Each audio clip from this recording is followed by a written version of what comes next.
Morning students, जैसा आपको बताया है मैंने, आज मैं आपको एनाटॉमी के जो पार्ट 2 है उसके बारे में बताऊंगा। मैं doctor Prakash Chandra Sharma, department of zoology, SPC government college Ajmer. Branchiostoma या एम्फियोक्सिस के बारे में हम काफ़ी चीज़ें देख चुके हैं।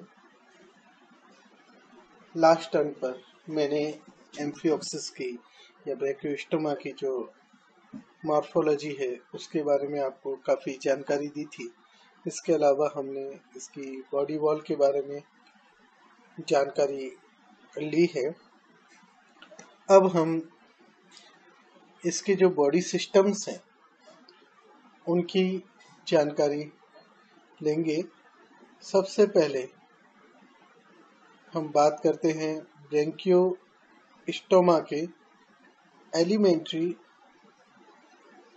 कैनाल के बारे में या डाइजेस्टिव सिस्टम के बारे में हम बात करेंगे। तो जब हम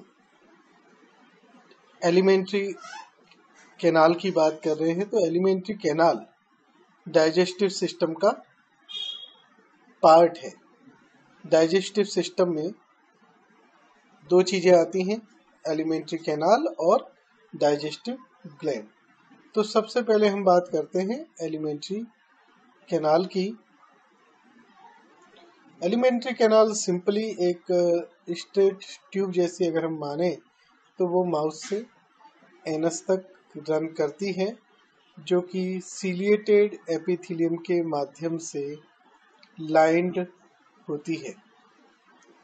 आप अलग अलग हिस्सों में इसको बांट सकते हैं, लाइक माउथ, जो ओरल हुड है वो, फेरिंग्स, ईसोफेगस, इंटेस्टाइन आदि।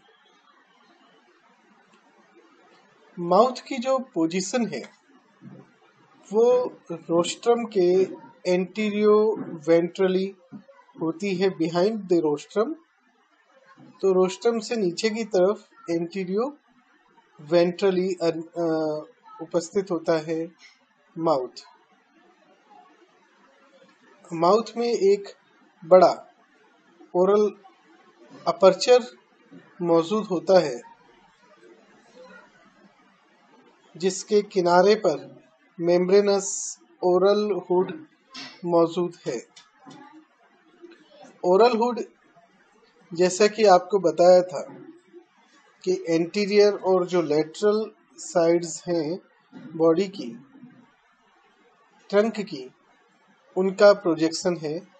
तो ये ओरल हुड बनता है एंटीरियो लेटरल प्रोजेक्शन किसके, ट्रंक के कारण। आगे हम इसकी जो ओरल कैविटी है उसकी बात करें तो माउथ के पीछे की तरफ एक जो स्पेस है जो कि ओरल हुड के जरिए इनक्लोज है, जो एक्टोडर्म के जरिए लाइन है, इसे हम वेस्टिब्यूल या बक्कल कैविटी या ओरल कैविटी के नाम से जानते हैं। ये फनल शेप होता है। जो ओरल हुड की मार्जिन है उस पर 10 से 11 पेयर ओरल सिराई के या ओरल टेंटिकल के मौजूद होते हैं। नॉर्मली एनिमल की उम्र बढ़ने के साथ साथ इन टेंटिकल की संख्या कुछ बढ़ती है। ये जो सिराई होते हैं ये सीलेटेड होते हैं और इनके ऊपर, जैसा आपको बताया, ये सीलेटेड है और इनके ऊपर कई सारे सेंसरी टेंटिकल या सेंसरी पेपिली मौजूद होती हैं। ओरल हुड की मार्जिन और जो सिराई है उसके अंदर स्टिफ जिलेटिनस स्केलेटल रॉड मौजूद होती है।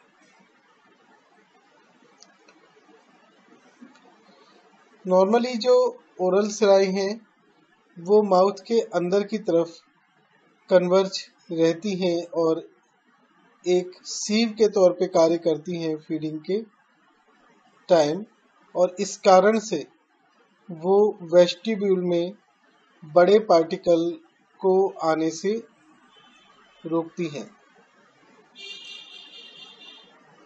वेस्टिब्यूल के बैक की तरफ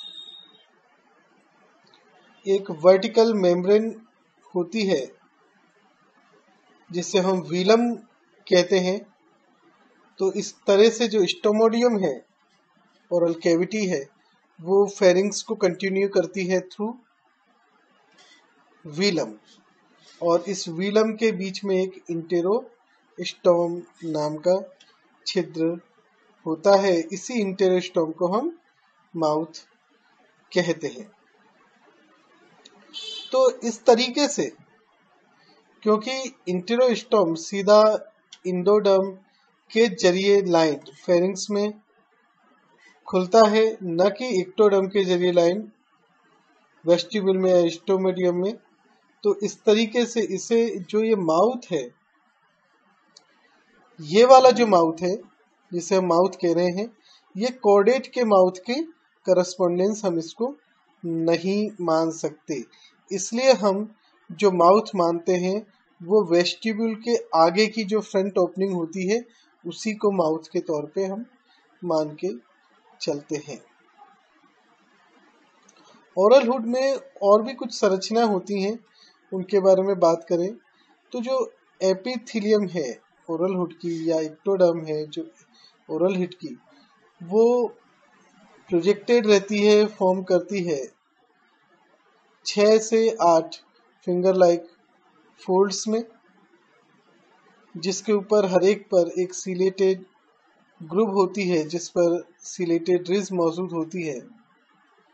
इस पूरे फोल्ड को कलेक्टिवली हम व्हीलर ऑर्गन या मूलर ऑर्गन या रोटेटरी ऑर्गन के नाम पर जानते हैं। इसके बाहर की तरफ जो मिड डोर्सल ग्रुव है वो लार्जेस्ट होती है, और एंड होती है ये एक पिट या डिप्रेशन के रूप में, जो कि बक्कल कैविटी के रूफ पर होता है। इस पिट को हम हैचेस पिट के नाम से जानते हैं और उस ग्रुप को हैचेस ग्रुप के नाम पर जानते हैं। ये दोनों ही संरचनाएं सिलेटेड होती हैं, ग्लैंडुलर होती हैं और म्यूकस सिक्रीट करती हैं। जैसा आपको मैंने बताया कि बक्कल कैविटी के पीछे की तरफ पोस्टीरियर एंड पर एक सर्कुलर मेम्ब्रेनस व्हीलम होती है जो कि बीच में से परफोरेटेड होती है और इंटेरोस्टोम बनाती है, जिसे हम माउथ कहते हैं। लेकिन जैसा आपको मैंने बताया, ये माउथ के करस्पॉन्डिंग नहीं है। जो वेस्टिब्यूल के बाहर है उसी को हम माउथ मान रहे हैं, क्योंकि ये वर्टिब्रेट के माउथ के करस्पॉन्डिंग नहीं है। स्टोम का मतलब ओपनिंग या माउथ है, लेकिन ये हम नहीं मान रहे इसको, ठीक है। तो व्हीलम के अंदर सर्कुलर मसल्स होती हैं जो एक स्फिंक्टर की तरह से काम करती हैं, जिसके माध्यम से इंटेरोस्टोम ओपन होता है या क्लोज होता है। व्हीलम के किनारे की तरफ 12 या इससे अधिक पतले सिलिएटेड वेलर टेंटिकल होते हैं, जो कि नॉर्मली, जैसा आपको पता है, बताया था मैंने, कि पीछे की तरफ प्रोजेक्टेड होते हैं और एक सीव या स्टेनर की तरह काम करते हैं।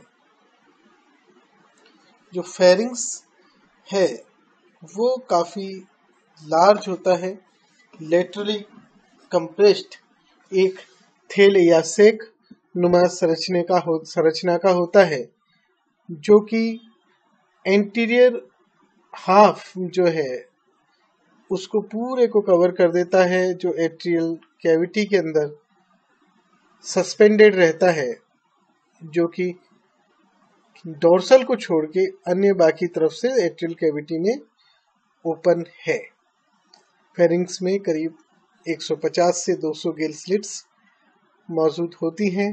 फेरिंग्स और अन्य जो ऑर्गन्स हैं उनके बारे में मैं आपको नेक्स्ट टर्न पर विस्तार से जानकारी दूंगा। आज का टॉपिक मैं यहीं पे समाप्त करता हूँ। धन्यवाद।